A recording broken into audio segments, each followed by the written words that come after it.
Restaurants and romance, empire and opera, fun, surprising experiences at every one of the more than 300 stops on the metro. My name is Lisa. I'm a writer and tour guide. I carry a Canadian passport, but all we'll need is a ticket for the metro system as I show you historic, inspirational, endlessly fabulous Paris. I'd like to share my love for this spectacular city with you, one stop after the next, by way of the exciting Paris metro system.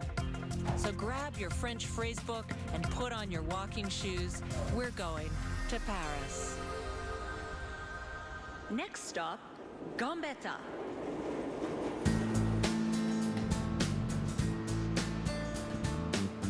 We're in the outer limits of Paris today, exploring the neighborhood surrounding the Gambetta metro station. This is Belleville, a traditional working-class neighborhood in Paris, gateway for newcomers and a haven for creative types. This is where legendary Edith Piaf was born, the singer who brought French music to the world. Belleville is also the site of the first workers' cooperative from 1877, in an area where aristocrats of the 18th century were building lovely small houses. We'll visit one of the few Art Deco churches in Paris and check out the largest green space in the city, Père Lachaise Cemetery. Here's our starting point, Place Gambetta.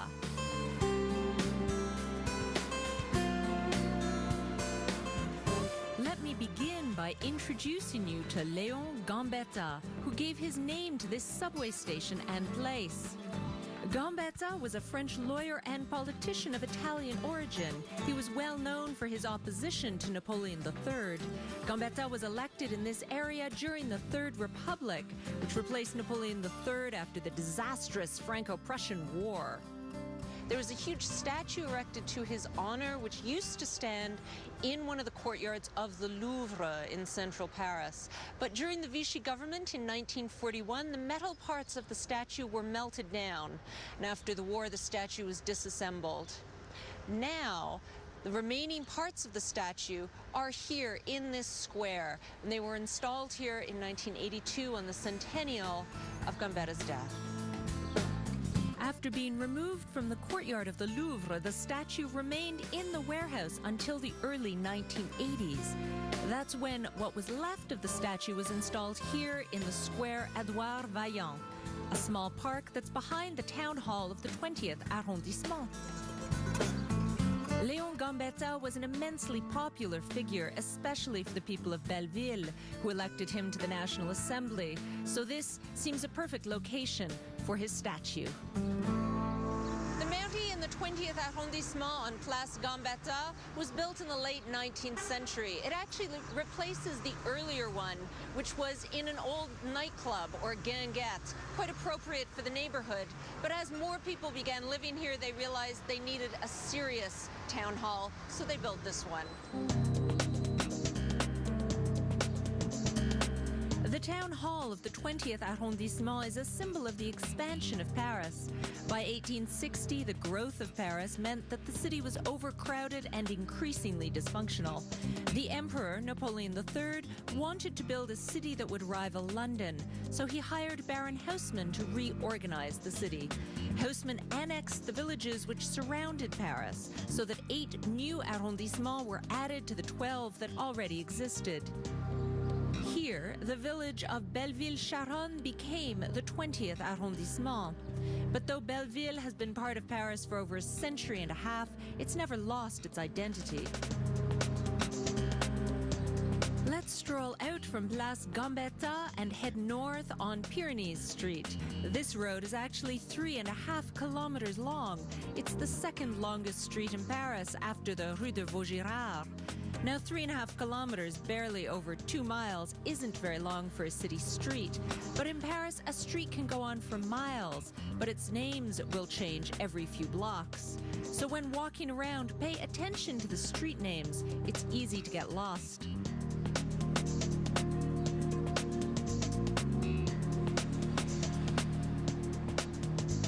Right now, we're on Ménilmontant Street. To the east, the street name changes to Rue Oberkampf. It's not always easy to navigate in Paris and keep track of the street names, but you get used to it quickly, and the tangling streets make strolling a never-ending discovery. When major construction work transformed Paris in the 19th century, many workers and artisans were driven out from slums near Notre Dame in the middle of the city. Some of these workers found new housing in the eastern districts, over here, in neighborhoods like this one.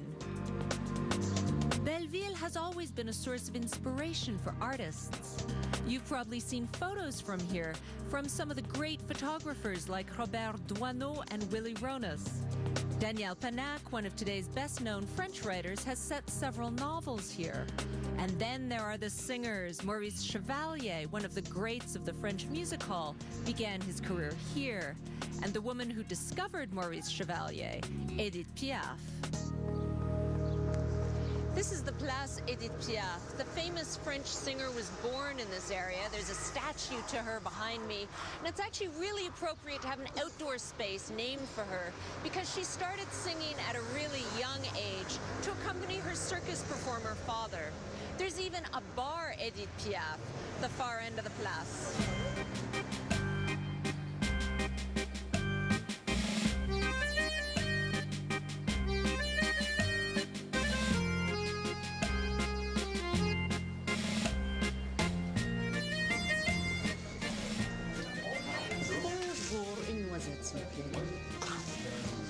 This is a great place to soak in the local vibe of the neighborhood. It's a good place to have a coffee or a drink in the afternoon, especially when the weather's warm, because you can actually sit out on the place. The bar is filled with photographs from all kinds of times in Edith Piaf's life. Edith Piaf was actually born right near here, either in the street, which is the legend she liked to cultivate, or in the hospital just next door. And I happen to know a secret. I know exactly where we can find out the truth about where she was born.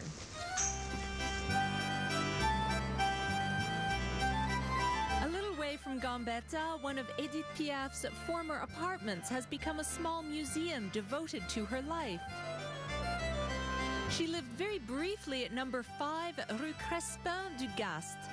Just over a year she spent here in 1933, and now her apartment has been converted into a museum by the building's owner, who's a great fan of Piaf. It's a private museum, so we phoned for a special appointment. Welcome to a museum dedicated to the life of singer Edith Piaf. Incredible collection of objects put together by Monsieur Bernard Marchois, who's a fan of Edith Piaf and inspired by her music. He actually met the singer before she died. Now, what's funny about Edith Piaf is she was tiny. This is her actual height. She was known as the Little Sparrow because she was so fragile, but she had this huge voice. In fact, one of her husbands bought her a teddy bear that was exactly her height as a joke. Now, the apartment is filled with all kinds of objects that were important to Edith. I'm especially interested in this over here.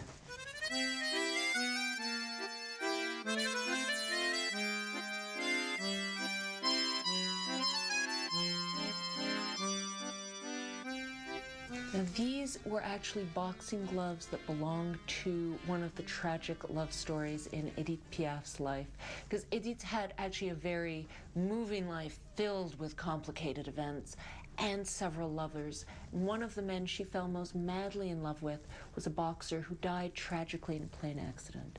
So it's interesting here in the museum, there's all kinds of performance things and portraits about Edith, but there's also these tiny personal mementos that meant so much to her.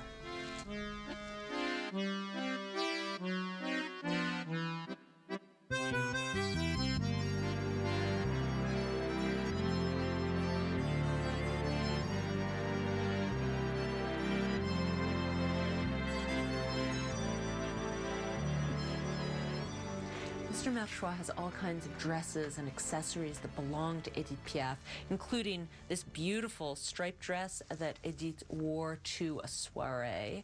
There's a photo attached of her wearing this very dress with a lovely fur jacket on top of it. But really, the dress that is the pièce de résistance of the museum and is the one that everybody really makes the pilgrimage here to see is in this other room. Now, the most important thing in the museum is this dress. It's one of Edith Piaf's performance dresses. She always wore black dresses on stage. In fact, her dress is so iconic that you could compare it to Charlie Chaplin's cane. It's really her signature that everybody knew to recognize her by. So to have an actual dress she wore on stage is an incredible thing to see. It's really moving.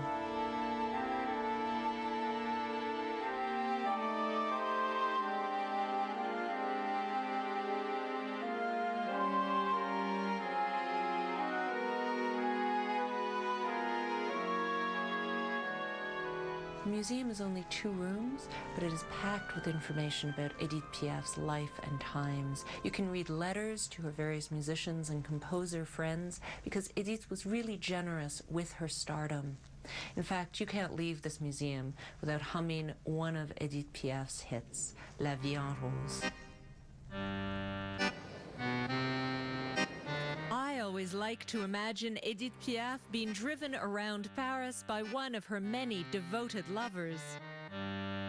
I wonder if she ever wandered off the streets of the city into the more hidden country-style neighborhoods around Gambetta and Belleville, which we're going to explore right after this.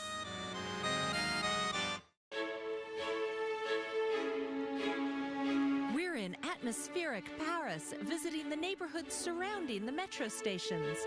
Today we're at Metro Gambetta in the popular and friendly neighborhood of Belleville.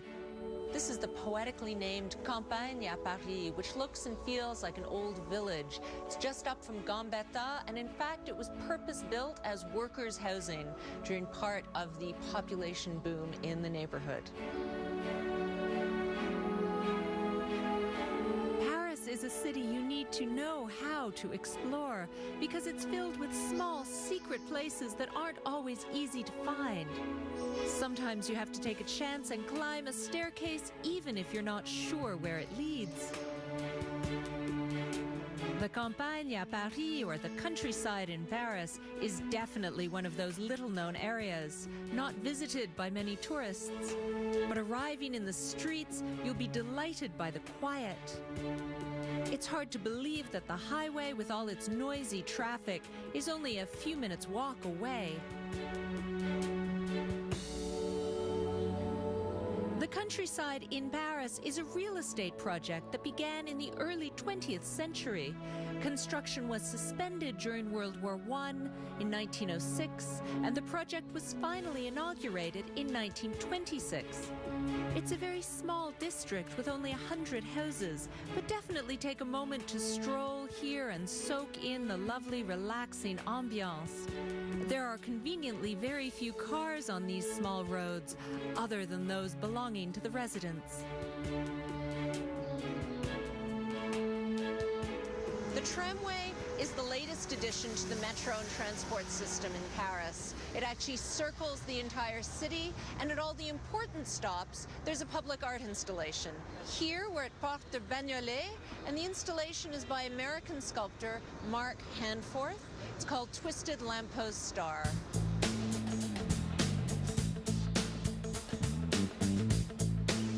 Subways, trains, and buses, the transit system in Paris is ideal for visitors. There's no need to rent a car to visit this city. Even before the arrival of the subway in the early 20th century, the city was served by an extensive network of trams. These operated between 1855 and 1938 and now have returned to service since the early 1990s. The Twisted Lamppost Star is one of 18 works of art that are scattered along the tramway. The artist created many monumental works based on urban elements, such as this one.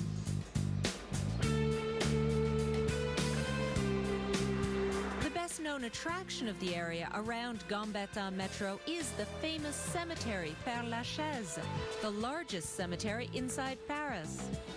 No surprise, there are many flower shops and funeral homes in the neighborhood. In France, these companies are called pompes funèbres.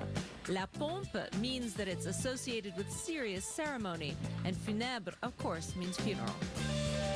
But before exploring the realm of the dead, let's grab a bite to eat at nearby Mère Lachaise on Boulevard de Ménilmontant. La Mère Lachaise is one of the many cafes in Paris that serve traditional French cuisine. But you can also stop in for a quick coffee or glass of wine at the counter. But personally, I like to stop in here for lunch because I know their salads are fantastic. The restaurant is called Mère Lachaise, which is, of course, a play on the great cemetery Père Lachaise, just a couple of blocks away. But, in fact, the great actress Sarah Bernhardt was called La Mère Lachaise by soldiers in the First World War because she had her leg amputated towards the end of her life, and she went to visit the front lines to encourage the French troops and to recite Molière to them and to sing to them. And she would be carried out there in a chair because she only had one leg. And the soldiers called her La Mère Lachaise, the mother chair. Merci. Oh, ça a l'air super. Bon appétit. Merci. So I ordered what the French call a big salad, which means it's not just a green salad, but in France, usually a big salad means you have cheese and meat in your salad. So it's a whole meal. There is some lettuce involved, some greenery, some tomatoes or carrots, but the main point of a big salad is to give you an excuse to put either goat cheese or Cantal cheese or meat like ham or duck on top of the lettuce. So I ordered a chef because it's the perfect thing for lunch. And I happen to know they make a very good chef salad here. To finish up lunch, we can always order a dessert, maybe a soft chocolate moelleux or a profiterole. A good dose of sugar should give us energy to explore the fascinating Père Lachaise cemetery with our wonderful guide Thierry Leroy.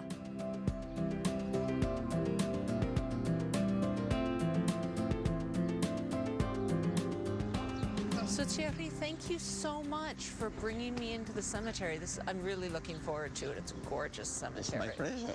So how did you start guiding people around Père Lachaise? I mean... You know, when I was young, 13 years old, I go in the cemetery. It's not a problem for me, but my interest is about sculpture, epitaph, you know. The art in the cemetery, the art. Okay. But after I did a travel in Egypt. You went to Egypt? Yes. Okay, and what's the connection? This is a big cemetery, you know, Egypt. Okay, true. If you have a good guide, it's very interesting, and we have a good guide. When you were in Egypt, you had a good guide? Yes. Okay. He says story about the pharaoh, and I say, I want to read it. This is a trigger of my passion now. You discovered that you wanted to be a guide at that moment. Yes. Okay, so that makes sense. Now my tour is different because I tell story to the audience. So if you want, let me share with you my passion. That would be great. Let's go. That sounds great. We're heading into a cemetery filled with stories, sculptures, and beautiful landscape in the company of professional Père Lachaise guide Thierry, who will introduce us to some of the most famous tenants right after this.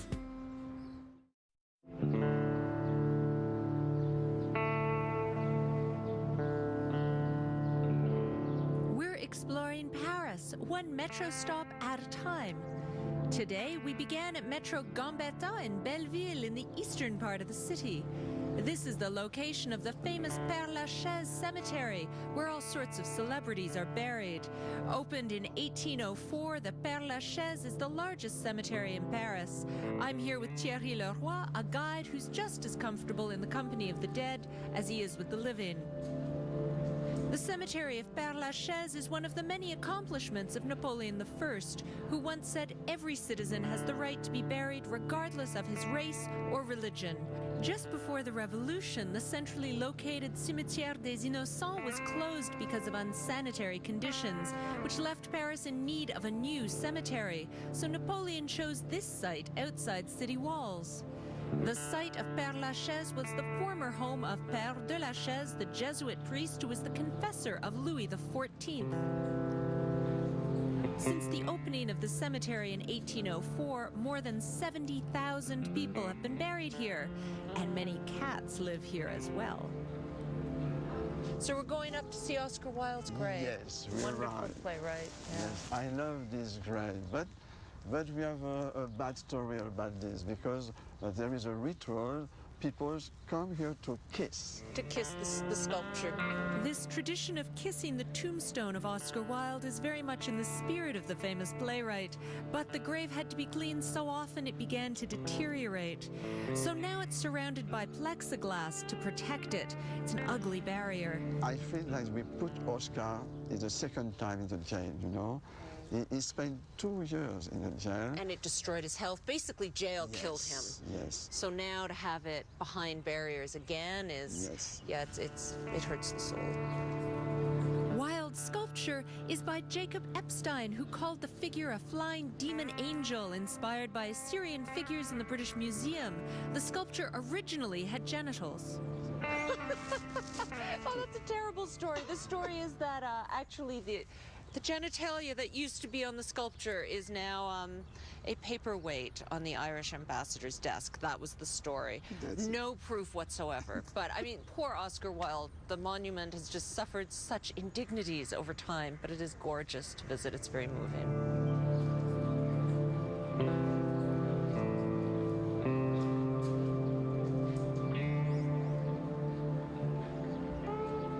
So, who's next?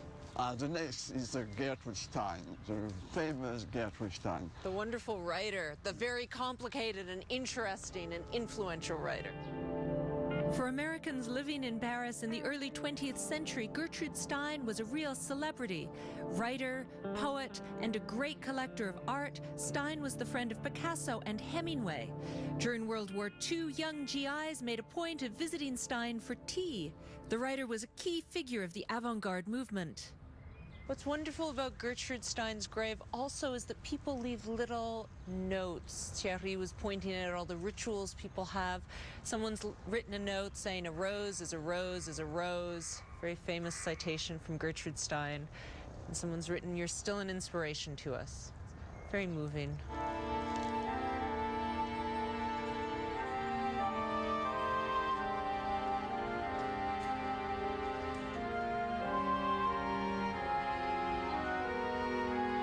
Front of the Edith Piaf grave. Right, the wonderful singer from this neighborhood. There's all these names on the tombstone, so... She's buried with her father and her husband, Okay. Théophanie Norbocas. Okay. It was a singer too. They song. Edith Piaf liked singers. Yes, Yeah. okay. And she's buried with another person, his child. Now, the story of the daughter is very tragic. Edith had a baby who died before reaching the age of 2, and this baby she named Marcel. And Marcel is buried with Edith Piaf. Now, the strange thing is that when Edith had this baby, she had not yet met the love of her life, who was a boxer named Marcel. So weirdly, she named this baby the same name that the love of her life, the boxer, eventually had, and he also died tragically. So there was a lot of tragedy in the life of Edith, but there's also so much music and just such an important visited grave because of all the music she gave to France. Next, Thierry wants us to see an actual historic site, not simply a tomb. In the spring of 1871, the Parisians took up arms to overthrow the openly monarchist National Assembly. The movement was called the Paris Commune, which called for a return to the values of the Revolution of 1789. But after barely 2.5 months, the commune was brutally repressed and the revolt actually ended right here in Père-Lachaise cemetery, where the last insurgents fled. At the end of the fighting, 147 survivors were shot in front of this wall, called the Wall of the Federated.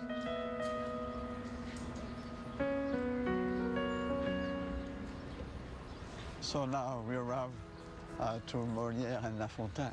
Molière, the wonderful playwright. Wow, okay. But this is a curious tomb because Molière died in 1673, La Fontaine died in 1695, but the Père-Lachaise cemetery only opened in 1804. Thierry's been explaining why Molière and the famous fable writer La Fontaine are in Père-Lachaise. Their bones were moved here in order to drum up publicity for the new cemetery. Because Napoleon opened Père-Lachaise, no one wanted to be buried out here. It was too far from the city. They hadn't gotten into the habit of making this trek out to Père-Lachaise. But once they started burying famous people here, like Molière, the French Shakespeare, buried in Père-Lachaise, suddenly everybody wanted to be buried here. So it was a super successful publicity scheme. Molière would understand. You know, he had to work with the king. He had to put up with a lot of things like that. So he'd probably understand.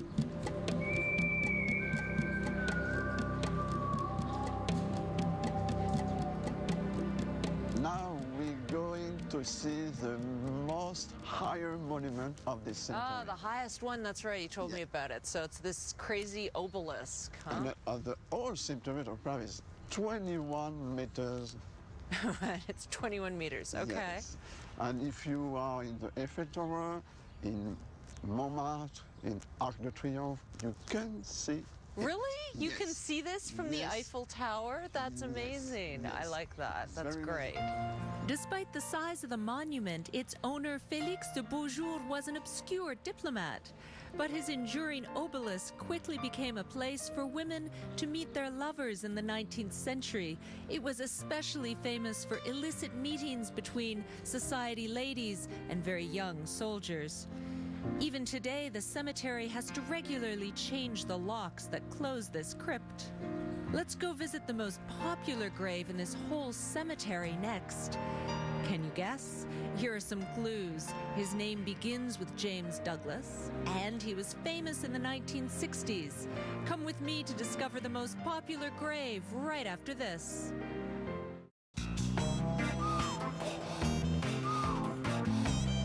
We're in fascinating Paris, exploring the neighborhood around the Gambetta metro station, which is an access for one of the most famous Parisian cemeteries, Père-Lachaise. So you're bringing me to the star of the cemetery, huh? Yes, the star of the cemetery is Jim Morrison. So Jim Morrison, the singer of the Doors, is the most visited grave? Yes, yes, yes. Everybody come here want to see the grave of Jim Morrison. So many people come here just for him. So it's over here? Yes, right here. Okay. So it's here. Because of the large number of visitors, Jim Morrison's tomb is surrounded by fencing. His tombstone's often stolen, and even the tree right next to the grave had to be protected. All around the tomb, there's graffiti, perhaps a way to pay tribute to the rock star who died in 1971. He died in Paris. Yes, he died in Paris, so he can be buried in a French cemetery. You have to die or live. So if you live your life in Paris, you could Yes. also be buried here? Yes. Okay. So that's why Gertrude Stein or other people are buried here, even though they're foreigners.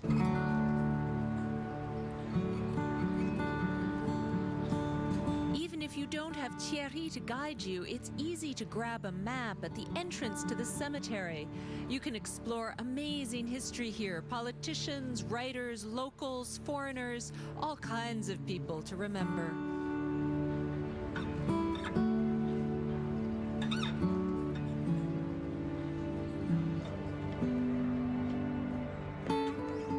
Because Père-Lachaise is such a large cemetery, there are many doors leading out of the area into the neighborhood.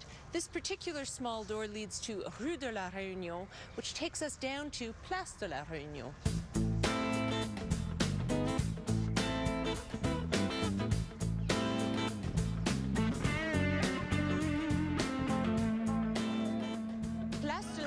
Réunion was recently spiffied up, and it's a lovely place to check out the atmosphere of the neighborhood. On Thursdays and Saturdays in the mornings, there's a lovely market here, a real villagey feeling. And any time in the week, you can drop by here and sit in the very pretty gardens to relax and people watch. Marché Réunion is one of many public markets held weekly across Paris. There's a wide variety of fresh products that come directly from the producers, but also because this is a very diverse neighborhood, you can find ingredients for all kinds of specialty African, Arab, and Asian dishes.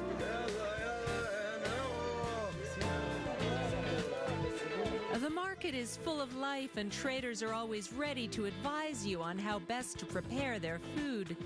It's a real festival of colors, noise, and of course odors in the midst of a relaxed atmosphere.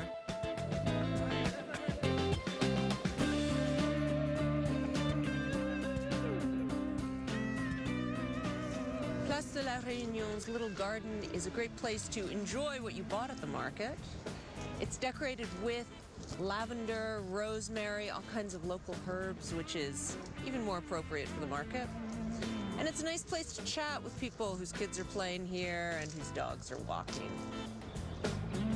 Let me show you an unusual aristocratic pleasure house just up the street on Rue de Bagnolet. It's a beautiful vestige of the 18th century Pavillon de l'Ermitage. The Pavillon de l'Ermitage was once a tiny folly in the middle of a vast estate belonging to an aristocrat. But these days, all that's left are the beautiful gardens and this small building. Welcome to what remains of the castle of Bagnolet, a huge property once occupied a good part of the 20th arrondissement in the 1700s here. A folie is the name that's given to a small house on a mansion's property, and follies like this were originally reserved for enjoyable activities like parties and picnics. The castle of Bagnolet once had 4 of these pleasure houses, but the Pavillon de l'Ermitage is the only one that's still standing today. This pavilion was the site of a great conspiracy during the Revolution. It was here that plotters met to try to save the king and Marie Antoinette before they were executed. But the conspiracy was discovered, and although the mastermind escaped, he left his mistress and his 7 co-conspirators here to be guillotined. Built in the 1720s, the pavilion is not heated and is used only in the summer. The murals in the gallery and the hall are the work of Jean Valade, a renowned portraitist of the early 18th century. The charming and delicate compositions foreshadow a style that would later be called Rococo. The gate behind me has the initials FP for François Pomerol, who is the wealthy candy maker who purchased this after the Revolution. At the end of the 19th century, the Pavillon de l'Ermitage was sold to the Public Assistance Organization that manages hospitals, who turned it into a small retirement home.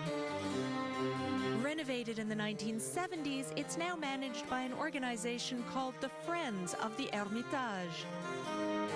It opened to the public in 2005. The Pavillon de l'Ermitage is not the only reminder that the French nobility of the 18th century lived in the area. On Ménilmontant Street, the Baudouin Pavilion is another one of these buildings. It takes its name from one of the original owners, Nicolas Carré Baudouin. When he inherited the building in 1770, he added pillars, columns inspired by the architecture of Italian villas. The pavilion has had a succession of owners during its history. The Prix Goncourt is one of the most famous literary prizes in France, and its creators, Jules and Edmond Goncourt, spent their childhood here. They have magical memories of this place. Later, the building became the property of a religious congregation who set up an orphanage and a home for troubled youth on these premises. The pavilion was finally bought by the city of Paris in the early 2000s before being expensively restored. The building has been open to the public since 2007. There are now 4 exhibition halls, an auditorium, and the Carré de Baudouin Pavilion has become an excellent cultural center for the 20th arrondissement. It regularly hosts concerts and exhibitions of all kinds. Paintings, graphics, sculptures, and photography, all the artistic variations are welcome within these walls. Since the space is government-run, the events and exhibitions presented here are free, which is great for visitors too. The aim is to promote culture to as many people as possible. The garden around the house has also been refurbished and offers a place to relax as well as a playground for young guests, nicely transforming a place reserved for a privileged few in the 1700s into a place of vibrant culture that's open to all today in the 21st century. This neighborhood has such a variety of architecture, from 18th century extravagance to the elegant modernism of the early 20th century. Come visit a church with me right after this. We're in Paris, a city with an extraordinary religious heritage. While visiting landmarks such as Notre-Dame de Paris and Sacré-Cœur in Montmartre, you might also want to visit some of the lesser-known churches, basilicas, temples, even mosques and chapels. Many of them are open to the public, but they're not always well known. This is one of the true secrets of Paris, an Art Deco church tucked on the far side of Père Lachaise. This is the Church of Saint-Jean-Bosco.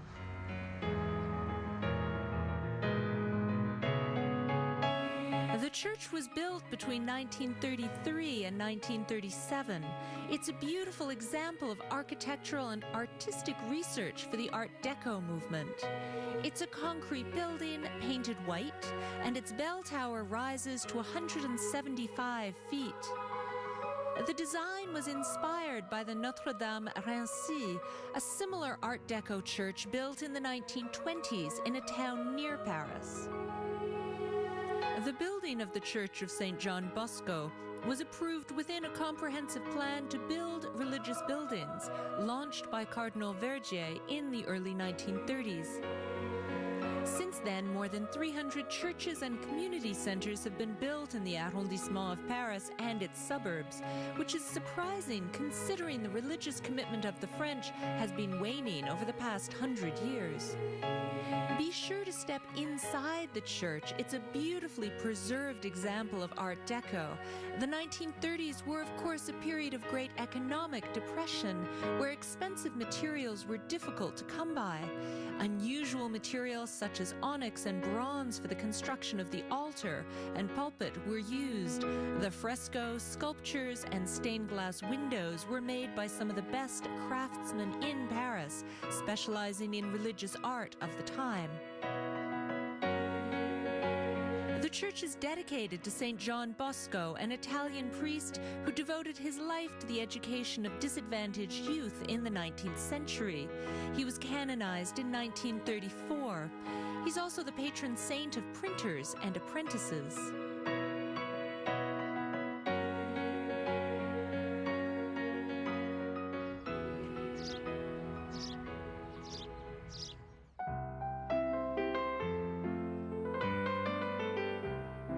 Let's stroll a bit further from Metro Gambetta. In the 19th century, this neighborhood was a small village in the countryside surrounding the capital. Today, a bit of this country atmosphere remains in its streets. Sometimes the streets are very narrow. Here, the Douai passage is the tiniest in Paris. It measures only 32 inches wide at the beginning. Its name, Douai, means source in Old French. It testifies to the presence of numerous water sources under the pavement of the neighborhood. No wonder the city is so notoriously damp. While we visit the countryside of Paris, keep your eyes open for little pieces of paradise that don't feel at all like a big city. Here's Villa Georgina, a small street lined with trees and homes, all of which have their own gardens. Here's another well-known road in Belleville and one of my favorites, the Passage des Soupirs, which means the passageway of sighs, which was once a small country road that has managed to keep its personality despite being incorporated into the big city. Today, the poetically named street leads to a community garden that's currently being rebuilt. This is Saint-Germain-de-Charonne, a church that has been standing here since the 12th century.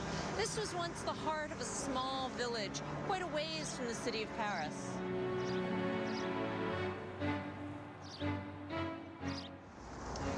This church is one of the few that has managed to keep its own small private cemetery. Most churches within Paris don't have cemeteries, so this is really unusual. In the cemetery here are buried several people who died during the Commune, as well as a highly suspect character who claimed he was the secretary to the revolutionary figure Robespierre. This church actually has a bell named Germaine because all the church bells have their own names, and this bell has been in the church steeple since 1606 and still rings. Belleville has a vibrant artistic and cultural life. There are numerous art galleries, cinemas, theaters, and spaces for all kinds of music. To enjoy the mood of this unique neighborhood in the French capital, let's grab a drink right after this. We're in Paris. After a day of strolling through the winding Belleville streets, let's enjoy a drink in one of the neighborhood's dynamic cultural venues. Welcome to the Bellevilloise, the first workers' cooperative in Paris. It opened in 1877 and continued through to the 1930s. Then it closed. But the building has recently been reopened as a fabulous music and arts venue.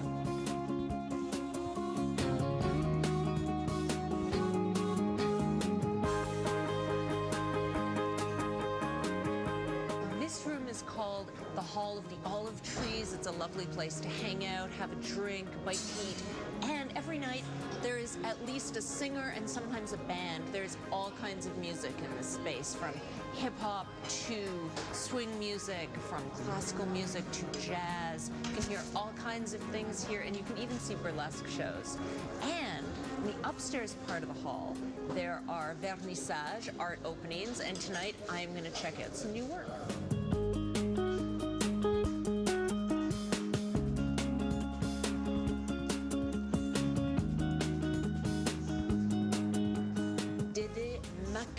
Is the artist tonight. She lives in Montreuil, which is just on the edge of eastern Paris. There's a lot of artist lofts out there. She's also a singer. She's a jazz singer concentrating on music from the 1930s into the 50s. And the Bellevilloise is one of the places that actually does music like that, does swing nights, all that kind of era, real specialty for here. And so she's sung in this space, and now she's got a vernissage of her visual art in this space. She actually painted the ones on the wall behind me specifically for this space. She was thinking the Hall of the Olive Trees, so she wanted paintings with trees, this sort of jungle, voyeuristic feeling, because, as she said, this is a lieu de passage. It's a place people pass through, going to things. It's an event place, so she wanted to create art specifically appropriate to the environment here, and she says she tries to do that with her work, to try and fit her fantastic creatures, her sci-fi people, into the place they're going to be showing it. In addition to the Olive Hall, there are spaces for concerts, exhibitions, and conferences. Spread over 3 levels, the spaces are flexible to adapt to all kinds of festivals and events. They can adapt to any style of function. In addition, the Bellevilloise remains true to its roots by organizing a cooperative working organic market every Saturday from 11 to 4. The good thing with the Bellevilloise is it is right in the heart of the neighborhood, but it's off the beaten tourist track, so you really have a sense of place. You get to meet people. It's very relaxed. I got here a little bit early to have a drink, but you can also arrive late with all the French people who always get here late. And there's a club, so you can while the night away on the bottom floor of the Arts Center.